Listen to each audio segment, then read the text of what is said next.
याद है ना आप सबको, हमने परम्यूटेशंस एंड कॉम्बिनेशंस का चैप्टर पढ़ा था, उसके भी लेक्चर्स बहुत सारे मौजूद हैं, है ना। अब हम लोग परम्यूटेशंस एंड कॉम्बिनेशंस जो है उसके जो ए लेवल्स के S1 के पास पेपर्स है ना, उसकी मैं कुछ क्वेश्चंस की प्रैक्टिस आप लोगों को करवा रहा हूँ, सही है ना। आपके पास जो परम्यूटेशंस एंड कॉम्बिनेशंस हैं उसमें जो पहला क्वेश्चन है, क्वेश्चन नंबर 1, देखो ये मैं एज्यूम कर रहा हूँ कि आप लोगों को परम्यूटेशन कॉम्बिनेशन की नॉलेज है और मैं ये सवाल करवा रहा हूँ। हम लोग परम्यूटेशन कब अप्लाई करते थे वैसे, अगर मैं रिवाइज करूँ तो हम लोग परम्यूटेशन तब अप्लाई करते थे जब मुझे चीज़ों की अरेंजमेंट करनी है ना। ये हमने क्लास में भी डिस्कस किया था, इसके मैंने आपको लेक्चर्स भी दे दिए थे। अरेंजमेंट जब करनी होती थी उस केस में फॉर्मूला क्या होता था, NPR, ठीक है ना। और अरेंजमेंट के केस में A और B और B और A ये दो मुख्तलिफ बातें हैं। A और B की अरेंजमेंट या B और A की अरेंजमेंट, ये दोनों मुख्तलिफ बातें हैं, अलग अलग बातें हैं अरेंजमेंट के केस में। कॉम्बिनेशन भी ब्रीफली रिकैप करवा दूं। कॉम्बिनेशन कब हम अप्लाई करते थे, कॉम्बिनेशन हम तब अप्लाई करते थे जब हमें सिलेक्शन करनी हो, जब हमें जो है वो टीम बनानी हो, ग्रुप बनाना हो, कमेटी बनाना हो, ठीक है ना। इस केस में हम लोग NCR यूज़ करते थे, और इस केस में आपके पास A और B की एक टीम जो है उसको वन चीज़ कंसिडर करते थे, उसको हम दो डिफरेंट चीज़ें कंसिडर नहीं करते थे कि A और B हो सकता है या B और A हो सकता है, बल्कि एक सिंगल इंडिविजुअल चीज़ कंसिडर करते थे, दो चीज़ें कंसिडर नहीं करते थे। दूसरी सारी डिटेल मैं एज्यूम कर रहा हूँ कि आप लोगों के पास है, आप लोगों ने क्लास में पढ़ी थी या आप लोगों ने पिछले लेक्चर्स देखे थे। मैं अभी सिर्फ और सिर्फ सवाल को सॉल्व करने पर फोकस करूँगा। अब देखो कुछ सवाल है हमारे पास जो हम प्रैक्टिस करते हैं। फॉर एग्जांपल पहला वाला आपके पास जो क्वेश्चन नंबर 1 या पहला सवाल आ रहा है उसमें लिखा हुआ है a competition involves listing in order the best 6 features of a certain car. एक कंपटीशन हो रहा है, क्या हो रहा है, कंपटीशन। उसमें हो क्या रहा है, उसमें हो ये रहा है कि किसी एक पर्टिकुलर गाड़ी के 6 बेस्ट जो फीचर्स है ना उसकी लिस्ट बनाई जा रही है, और वो लिस्ट इन ऑर्डर बनाई जा रही है, और इन ऑर्डर के लफ्ज को इटैलिक में लिखा हुआ है। इन ऑर्डर का मतलब ये है कि इनको रैंकिंग दी जा रही है, ठीक है। मिसाल के तौर पर हम यूं कहते हैं कि दो फास्ट बॉलर हैं, मोहम्मद आसिफ और मोहम्मद आमिर। मैंने उनकी रैंकिंग करनी है। आसिफ को मैंने रैंक 1 दे दिया, आमिर को मैंने रैंक 2 दे दिया, या मैंने आमिर को रैंक 1 दे दिया और आसिफ को रैंक 2 दे दिया। तो ये दो मुख्तलिफ बातें हो गई या एक ही बात है, मुख्तलिफ बात है। इसलिए क्योंकि जब वो बोल रहा है कि ऑर्डर में चीज़ें अरेंज करनी है तो सबसे पहले सबसे बेहतरीन, फिर दूसरी, फिर तीसरी, फिर चौथी, फिर पांचवी और फिर छठी, इस तरह से 6 चीज़ें लिखोगे। यानी कि अगर ए और बी दो लोग हैं तो पहले ए फिर बी, या फिर पहले बी और बाद में ए, ये दोनों बातें कंसिडर होंगी अलग अलग। लिस्टिंग इन ऑर्डर है, ऐसा नहीं है कि ए और बी। हाँ वो ये बोलता है ना कि गाड़ी के 6 फीचर, गाड़ी के इतने सारे फीचर्स में से 6 फीचर्स को मैं सेलेक्ट कर रहा हूँ, तो वही एक अलग बात होती है। फिर उसने लिखा there are 10 features to choose from, example power steering, air bags, air conditioning etcetera. Total 10 features हैं, उन 10 फीचर्स में से मैं 6 मुख्तलिफ फीचर्स को ऑर्डर में लिस्ट करूंगा। 10 में से 6 और ऑर्डर में लिस्ट करूंगा। Peter makes a list of 6 features. How many different lists could Peter make? Peter ने क्या किया, गाड़ी के 10 फीचर्स की लिस्ट बनाई कि भाई इसमें पावर स्टीयरिंग है, इसमें एयर बैग है, इसमें तीसरी कोई चीज़, चौथी कोई चीज़, पांचवी कोई चीज़, छठी कोई चीज़, सातवीं, आठवीं, नवीं और 10वीं, 10 चीज़ें थी। फिर इसने इसमें से कोई भी 6 चीज़ें पिक करी और उसका जो है ना वो ranking first, second, third, fourth, fifth, sixth इस तरह से रैंक दिया। तो वो पीटर कितनी अलग अलग लिस्टें बना सकता है?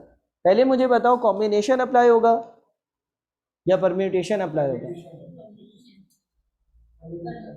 परम्यूटेशन अप्लाई होगा। क्यों परम्यूटेशन अप्लाई होगा? इसलिए परम्यूटेशन अप्लाई होगा क्योंकि अगर वो पावर स्टीयरिंग पहले लिखता है और एयर बैग बाद में लिखता है, या एयर बैग पहले लिखता है और पावर स्टीयरिंग बाद में लिखता है, तो ये दो मुख्तलिफ बातें हैं। इस सवाल के हिसाब से ये दोनों बातें बिल्कुल मुख्तलिफ अलग अलग बातें हैं। यहाँ पर जो ऑर्डर में लिखना है उसकी एक इम्पोर्टेंस है, ऑर्डर मैटर कर रहा है। कौन फर्स्ट है कौन सेकंड है, ये बात इम्पोर्टेंट है। तो इसका जो आंसर आएगा वो किस तरह से आएगा? इसका जो आंसर आएगा वो आएगा 10P6। कितना आएगा? 151200। इतनी लिस्टें बन सकती हैं अलग अलग, ठीक है? इसमें कोई मसला? अच्छा, उसके बाद फिर दूसरा part B. The word mobile consist of the 3 consonants. Consonants क्या होते हैं? वॉवेल्स के अलावा। अच्छा, टोटल मुझे बताओ अंग्रेजी के कितने अल्फ़ाबेट्स होते हैं? 23, 26, 24? आदिल को पता है, आदिल तुम बताओगे। हाँ, ये नो कितने होते हैं? ABCDEFGHIJKLMNOPQRSTUVWXYZ। कितने हुए? 26। 26 अल्फ़ाबेट्स होते हैं, उसमें से 5 क्या होते हैं? होते कौन है वॉवल? क्यों, क्या, किस मतलब कैसे कैटेगराइज किया? हाँ, तुमने वॉवल्स कब पढ़े थे पहली बार? टीचर से पूछा ये वॉवल AEIO क्यों है, बी क्यों नहीं है? एक आवाज निकालते हैं, ए आई ओ, ये ओ और ए एक ही है। हाँ, क्या साउंड मूव करवाती है, ये क्या है? हाँ, वॉवल क्यों वॉवल है, बी क्यों वॉवल नहीं है? ये रिसर्च कर आना, सही है, ये रिसर्च कर आना कि वॉवल वॉवल क्यों है, सही है ना? अच्छा, अब लिखा हुआ है कि the word mobile consist of 3 consonants MBL and the 3 vowels OIE. How many different arrangements of all the letters of the word mobile are possible if the vowels must be next to each other. यानी कि सारे vowels जो हैं वो इकट्ठा एक साथ हो। अब जो आप लोगों की पिछली क्लास की नॉलेज है और जो हमने पढ़ा है उसमें हमने ये पढ़ा है कि जब किसी चीज़ को एक साथ रखना होता है तो उसका एक सिंगल डब्बा बनता है। वो ये बोल रहा है कि vowels must be next to each other, vowel सारे एक साथ होंगे। हमारे पास 3 कॉन्सोनेंट्स है M, B और L, और 3 वॉवल्स हैं O, I और E, और टोटल 6 वर्ड्स हैं। तो हम करेंगे क्या कि एक पॉसिबल अरेंजमेंट बनाएंगे, यानी कि हम 1, 2, 3, 4, 5 और 6, 1, 2, 3, 4, 5, 6 बॉक्स बनाए हमने, ठीक है ना? एक पॉसिबिलिटी क्या हो सकती है कि O, I, E पहले हो, फिर M हो, फिर B हो और फिर L हो। और ये पूरा एक डब्बा बन गया सारे वॉवल्स का। इसके अलावा ये दूसरा डब्बा, ये तीसरा डब्बा, ये चौथा डब्बा। ओ आई ई का एक डब्बा बन गया। उसके अलावा एम है, बी है और एल है। जो चीज़ें हमें साथ रखनी है उसका एक बड़ा डब्बा बना लेंगे। ठीक है। अब ये ओ आई ई वाला डब्बा, एम, बी और एल, अच्छा इस सब चीज़ों के बेसिक लेक्चर मौजूद भी हैं। अब ओ आई ई वाला एक डब्बा, एम, बी और एल, कितनी चीज़ें हो गई बेटा? एक ओ आई ई वाली डब्बा, दूसरा एम, तीसरा बी, चौथा एल, चार चीज़ें हो गई।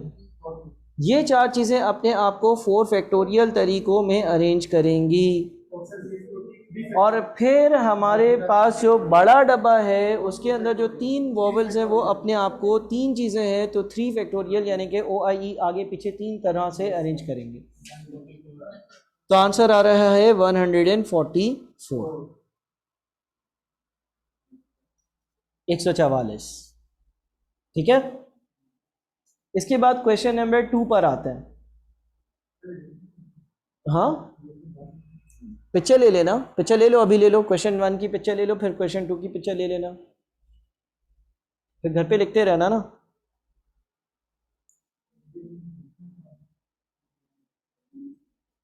सही है, स्क्रॉल डाउन करूं बेटा? उसने बोला हुआ था ना कि सारे वॉवल्स एक साथ हो, all vowels must be next to each other, यानी कि सारे वॉवल्स एक साथ हो। तो सारे वॉवल्स का क्या मतलब है? ओ आई और ई ना, ये तीनों इकट्ठे हैं। इनके अंदर भी डिफरेंट अरेंजमेंट इसलिए होगी, ओ पहले आई बाद में फिर ई हो सकता है, या पहले आई फिर ओ और फिर ई हो सकता है, या फिर आई ई ओ हो सकता है। ये भी तो अपने आप में एक दूसरे में शफल करेंगे। ए बी सी डी 4 लोगों वाली एग्जाम्पल दी होगी मैंने, या A B C D E 5 लोगों वाली एग्जाम्पल दी होंगी। वो 5 लोग अपने आप को 5 फैक्टोरियल तरीकों में अरेंज कर सकते हैं, और अगर उसमें से ए और बी साथ थे तो उसका एक बड़ा डब्बा बनाते थे। ठीक है। जाहिर है अभी सारे कॉन्सेप्ट तो रिपीट नहीं करूंगा, लेकिन ये है कि ये वहाँ पर कॉन्सेप्ट आपने डिस्कस किए थे ना, तो ये आंसर आपका 144 आ रहा है। ठीक है। अगले सवाल पर आ जाते हैं, क्वेश्चन नंबर 2। क्वेश्चन नंबर 2 में लिखा हुआ है the digits of the number 1 2 2 3 6 7 8 can be rearrange to give many different 7 digit numbers. अच्छा ये कितने डिजिट्स हैं? 7 ही है ना। वो बोल रहे हैं इनको मुख्तलिफ तरीक़ों से अरेंज कर कर बहुत सारे मुख्तलिफ 7 डिजिट नंबर्स बनाए जा सकते हैं। यानी कि 1 2 2 3 6 7 8 एक हो गया, 2 1 2 3 6 7 8 दूसरा हो गया, 8 7 6 3 2 2 1 तीसरा हो गया। Find how many different 7 digit numbers can be made if there are no restrictions on the order of the digit. आप ये बताओ कि आप मुख्तलिफ कितनी तरह की अरेंजमेंट्स बना सकते हो। आप ये बताओ कि आप कितने मुख्तलिफ तरह के 7 डिजिट नंबर्स बना सकते हो, यानी कि 2 1 2 3 6 7 8 8 6 7 2 2 3 1 if there are no restrictions on the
अब आवाज़ आ रही होगी। टोटल 7 चीज़ें हैं, तो हम 7 फैक्टोरियल पहले अप्लाई करेंगे। 7 फैक्टोरियल क्यों अप्लाई किया? क्योंकि 7 चीज़ों को अरेंज करने के 7 फैक्टोरियल तरीके हैं। टोटल 7 चीज़ें हैं, तो 7 चीज़ों को अरेंज करने के 7 फैक्टोरियल तरीके हैं। 1 2 2 3 6 7 8। और हमेशा ये याद रखो कि जो चीज़ रिपीट हो रही होती है, जो चीज़ जो है वो सेम होती है, उसके फैक्टोरियल से डिवाइड करते हैं। तो यहाँ पर 2 2 बार आ रहा है। अगर 2 2 बार आ रहा है तो 2 के फैक्टोरियल से हम इसको डिवाइड करेंगे, तो 7 फैक्टोरियल डिवाइडेड बाई 2 फैक्टोरियल हमारा आंसर 2520 बनेगा। नहीं, रिकॉर्डिंग स्टॉप नहीं हो रही तो मेरे पास हो रही है, मैं यूट्यूब पे डाल रहा हूँ डायरेक्ट। दूसरा, द डिजिट्स, अगला जो सवाल है, the digits 1 3 7 in any order are next to each other। यानी कि 1 3 और 7, 1 3 और 7 ये तीनों एक साथ होंगे। अब अगर 1 3 7 एक साथ होंगे तो एक पॉसिबिलिटी क्या है? एक पॉसिबिलिटी ये है कि 1 2 3 4 5 6 और 7, 7 डब्बे बना दिए। एक पॉसिबिलिटी है 1 3 7 और बच क्या गया 2 2 और 6 8।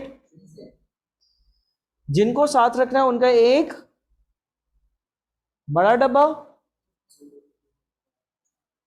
इसके अलावा ये दूसरा, तीसरा, चौथा, पांचवा, ठीक है ना?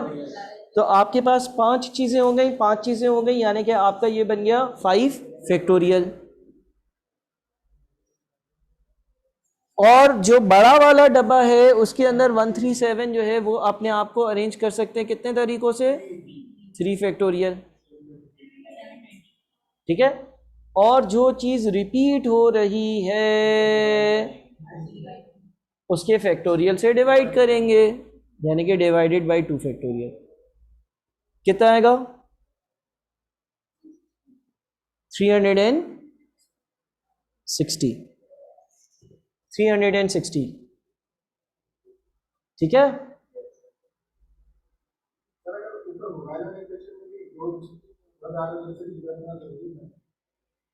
हमेशा रिपीटेशन के फैक्टोरियल से हम डिवाइड करते हैं, ठीक है। अगला सवाल हमें बोलता है कि these 7 digit numbers are even, यानी कि तुम जो 7 डिजिट वाला नंबर बनाओ ना वो एक इवन नंबर हो। इवन नंबर क्या होता है? क्या 13 इवन नंबर है? नहीं है, क्यों? 2 से डिवाइड नहीं हो रहा। अच्छा, क्या 541 इवन है? क्यों? 2 से। तुम बात क्यों बढ़ रही हो अपनी? एक बात बोलो ना, क्या 2 से डिवाइड नहीं हो रहा इसलिए इवन नहीं है, या 1 लास्ट में आ रहा है इसलिए इवन नहीं है? नहीं, 1 तो किसी की भी चीज़ के एंड में 1 अगर आएगा सिर्फ और सिर्फ, हाँ। अच्छा, मुझे एक बात बताओ, एक इवन नंबर का आखिरी डिजिट भी इवन होता है। सही कह रहा हूं या नहीं? अगर कोई इवन नंबर होता है ना तो उसका आखिरी डिजिट भी इवन ही होता है। 12 14 16 18 20 22 24, 24 इवन नंबर है, हाँ। 4 क्या है? इवन। 26 इवन नंबर है, हाँ। 6 क्या है? इवन। अगर कोई इवन नंबर होता है तो उसका जो आखिरी वाला डिजिट है वो भी एक इवन नंबर होता है, ठीक है। अच्छा, अगर मैं तुमसे ये पूछ लूँ, लेट से मुझे ये बताओ कि ये जो ऊपर नंबर दिए हुए हैं ना 1 2 2 1 2 2 3 6 7 8, कितने डिजिट्स हैं? मुझे बताओ, अगर मैं तुम्हें बोलूँ ये 1 2 3 4 5 6 और 7, आखिर में 8 लिख देता हूँ। मैं तुमसे ये पूछता हूँ कि ये जो 1 2 2 3 6 7 8 ये जो डिजिट्स हैं इसमें से कितने ऐसे नंबर होंगे जिसमें एंड में 8 आता है? तो अगर मेरा सवाल ये होगा तो आप बोलोगे सर आखिरी वाली पोजीशन तो 8 ने ले ली, अब पोजीशनें कितनी बच गई? 6 बच गई। उसमें बचे हुए जो 6 डिजिट्स हैं वो कितने तरीकों से आ सकते हैं? 6 फैक्टोरियल, लेकिन उसमें 2 दो बार आ रहा है तो डिवाइडेड बाई 2 फैक्टोरियल। यानी कि सर अगर एंड में 8 हो, ऐसे कितने 7 डिजिट नंबर्स बन सकते हैं बताओ? 360। ये बात समझे, अगर आखिरी डिजिट 8 हो, अगर आखिरी डिजिट 8 हो, शुरू में कुछ भी हो रहा हो, तो अगर आखिरी डिजिट 8 को दे देते हैं तो फिर 6 चीज़ें बच जाती हैं। वो 6 चीज़ें अपने आप को 6 फैक्टोरियल तरीकों में अरेंज करें, और उसमें 2 जो है वो रिपीट हो रहा है तो 2 के फैक्टोरियल से हम अपनी चीज़ को डिवाइड कर दें। अच्छा, अगर मैं तुमसे ये पूछूं कि इन 7 डिजिट नंबर से कितने ऐसे आप 7 डिजिट नंबर्स बना सकते हो कि जिसमें के एंड में 6 आएगा, यानी कि शुरू के 1 2 3 4 5 6, 1 2 3 4 5 6 डिजिट जो है वो अपनी मर्जी से कोई भी चीज़ ऑक्यूपाई कर सकते हैं। तो इस केस में अगेन आप बोलोगे 6 factorial divided by 2 factorial. Again logic वही होगी, कि भाई 2 जो है वो 2 बार आ रहा है तो उसका फैक्टोरियल से डिवाइड होना चाहिए, और बची हुई 6 चीज़ें वो अपने आप को 6 तरीकों में अरेंज करेंगी। अच्छा, अगर मैं तुमसे ये पूछूं कि एंड वाला डिजिट जो है ना वो 2 हो, देखो दो 2 थे ना, ठीक है ना, एंड वाला डिजिट जो है ना वो 2 हो। अगर एंड वाला डिजिट 2 होगा, ठीक है ना भाई, आप ये देख रहे हो कि कितने ऐसे नंबर्स बन सकते हैं जिसके आखिर में 2 आएगा, तो आपके पास दो 2 थे, एक 2 को एंड में रख दिया, अब क्या कितने बच गए? 6। अब क्या होगा? डिवाइडेड बाई 2 फैक्टोरियल होगा इस बार, क्या नहीं होगा? अब एक जो 2 था वो एंड में रह गया ना, 1 2 3 4 5 6। अब एक 2 की पोजीशन आखिर में फिक्स हो गई, एक ही रह गया, वो तो हिल सकता है ना। तो इसके कितने तरीके हैं? 720। तो अब मुझे एक बात बताओ, अगर आखिर में 8 हो इसके 360 तरीके हैं, अगर आखिर में 6 हो इसके 360 तरीके हैं, और अगर आखिर में 2 हो तो इसके 720 तरीके हैं। तो टोटल तरीके कितने बने? तीनों को ऐड करो जरा, 1440। क्या ये वो तरीके होंगे जिससे एक 7 डिजिट नंबर जो है वो एक इवन नंबर होगा? हाँ, यही होंगे, क्योंकि देखो इसमें मैंने एंड में 1 नहीं रखा, 3 नहीं रखा और 7 नहीं रखा। एंड में या तो 8 आए तो कितने बनते हैं, 6 आए तो कितने बनते हैं, 2 आए तो कितने बनते हैं, और टोटल कर लिया सबको।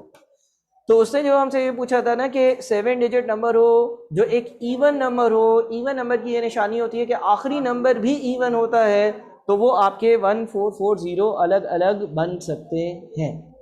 समझ में आया? अब आप लोग जो ये अगला क्वेश्चन है ना, क्वेश्चन नंबर 3, ये आप लोग ज़रा ट्राई करो।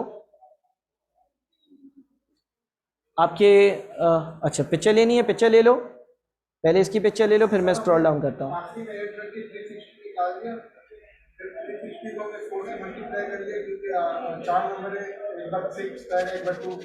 ऐसा नहीं करना, देखो क्योंकि वो जो 2 आ रहा था ना, 2 वो 3 होते तो अलग तरीका होता, 2 होते तो अलग तरीका होता।